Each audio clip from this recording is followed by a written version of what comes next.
Hey everybody, off the top rope here, off the Mike Sports Network.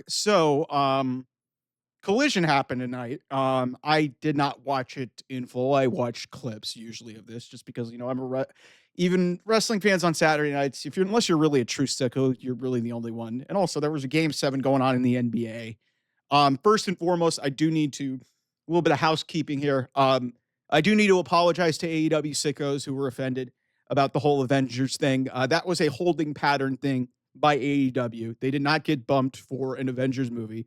It was a holding pattern technique that they did. Granted, I don't know if I would have done it. There was a lot of scenarios that were in play potentially for a Game 7, and TNT was going to have the rights to that, and then it ended up being Clippers Thunder. That's why they ended up moving it to TBS. It just optically it didn't look good, but I wanted to clear that up first off at the gate. Meanwhile, on this episode of Collision, something jumped out to me. So Daniel Garcia had a prominent role on this show. He answered the Max Caster Best Wrestler Alive challenge, which slowly has become one of the most interesting things in AEW. I got to give credit to Max Caster. He's gotten the Best Wrestler Alive, or whatever the hell his long chant is. It's gotten him over, and I give him credit. He's actually really entertaining. It's just I hate that they got rid of the rapping, because the rapping was honestly one of the best things. But then Max just kind of went sideways and was doing too much offensive shit, and then Acclaim broke up. But I give him credit for making this work. So anyway, Daniel Garcia beats Max Caster, and then at the end of the night, FTR beats the Paragon, Kyle O'Reilly, and Roderick Strong in the main event in a 2 out of 3 falls match. And afterwards, Daniel Garcia comes out to confront FTR, who attacked him, and after he had attacked his friends, 2.0, Angela Parker and Matt Menard, Daddy Magic. And he cuts this promo in passion that he's going to beat them up. And, what I noticed was there was zero reaction in Atlantic City for Daniel Garcia. And I couldn't help but think, you guys remember back to last summer when Daniel Garcia got beaten up by MJF, seemingly setting up a feud. And there was rumors that Daniel Garcia was potentially talking to or maybe considering going to NXT and going to WWE. And I can't help but think now, considering what has happened with Daniel Garcia since he officially re-upped with AEW, and that he was like trying to restore the feeling, I can't help but think that Daniel Garcia made the wrong decision. Because here's why. And people will say, well, Mike, he got a TNT title win. What happened out of that? He immediately won the TNT title at Full Gear in a heatless match with Jack Perry, who nobody gave a shit about.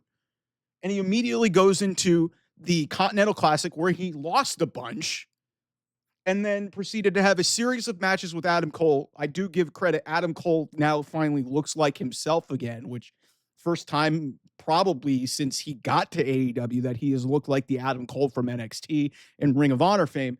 But Daniel Garcia, like it was a nothing championship, a TNT championship run. It meant nothing. And now he's back to getting his ass kicked again. And now what's going to happen here with this FTR thing? FTR is going to beat him up.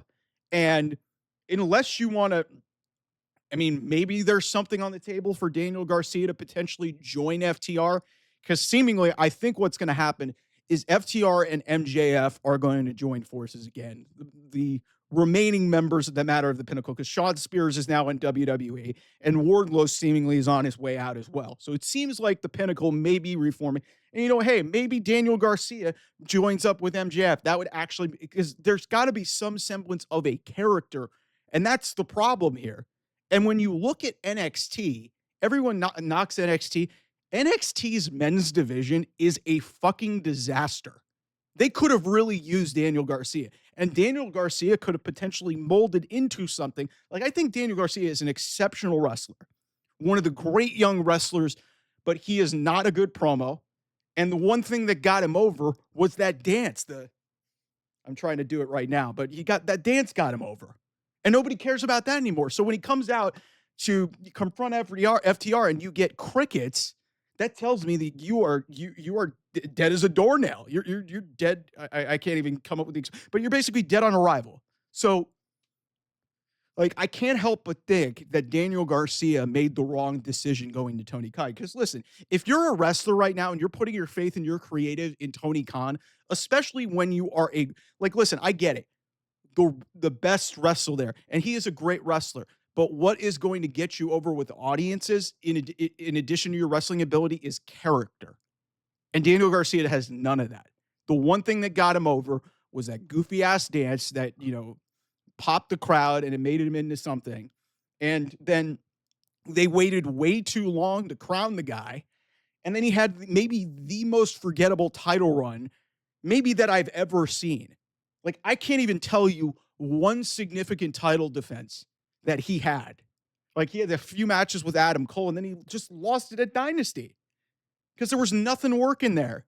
And some of that is on the guy, but as a creative person in the wrestling business, you've got to help these people get over. Like, you've got to put them in positions to be successful. It can't just be all about wrestling.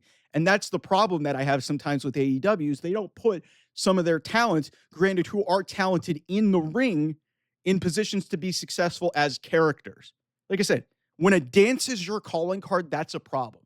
And looking at what WWE has done for some of, like, the crossover people in that have come over from like, look at Lexus King, Brian Pillman Jr. What was he like? What was he like? The Varsity Blondes? There was nothing there. And he's actually become a very interesting character. Granted, he has wrestling in his DNA from his dad, but like, it's just they've even molded like balls of clay from, like, look at Obafemi was a shot putter. He's now the most over guy there. But there's nobody in NXT on the men's side outside of Trick Williams, Javon Evans. I mean, Ethan Page has done just about everything you could conceivably do there. Ricky Saints has just got there. And there's just Sean Spears also just got there, but he's up there in age. You're not going to rely on him to, like, ultimately be leading the division. They need bodies there. And Daniel Garcia honestly could have done some good if he would have went there as opposed to going to AEW. And all he's done is lost and not gotten over. And, he kind of rode the momentum of what he had previously from getting over last year. And they took way too long to give him the opportunity to, be popular. And it's become very apparent that you cannot put the trust in your creative in the hands of Tony Khan, because unless you are a supremely gifted and talented performer like a Tony Storm, who went there on her own, and we've seen immediately how unbelievably gifted and talented that she is, and she's been able to get over this insane gimmick as a movie star from the 50s. It's just a gift of everything. Unless you are supremely talented, and also MJF too, because we already knew how immensely talented MJF. But if you're just like one of these people who just has no personality or no charisma whatsoever, they don't have anybody there that are going to put you in a position to be where you are. Like I said, they rode the momentum off of that goofy dance, off of the Jericho Appreciation Society and all that other stuff. And what did they get? One insignificant TNT title run. That's it. That's it. And it ended on a whimper at Dynasty. It was a forgettable moment for him. And I hate it because, like I said, I do like Daniel Garcia, the wrestler, but that's where it stops. And if you're not going to get over, and you're not going to be, popular with the audience if you can't do anything beyond wrestle.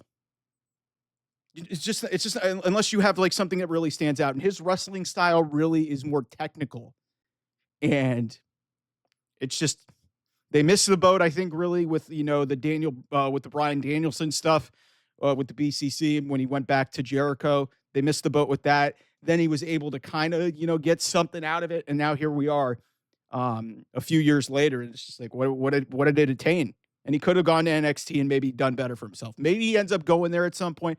But they really could have used him, and I think it could have been better for his career. Anyway, thanks so much for watching. I'll see you guys soon. Bye-bye.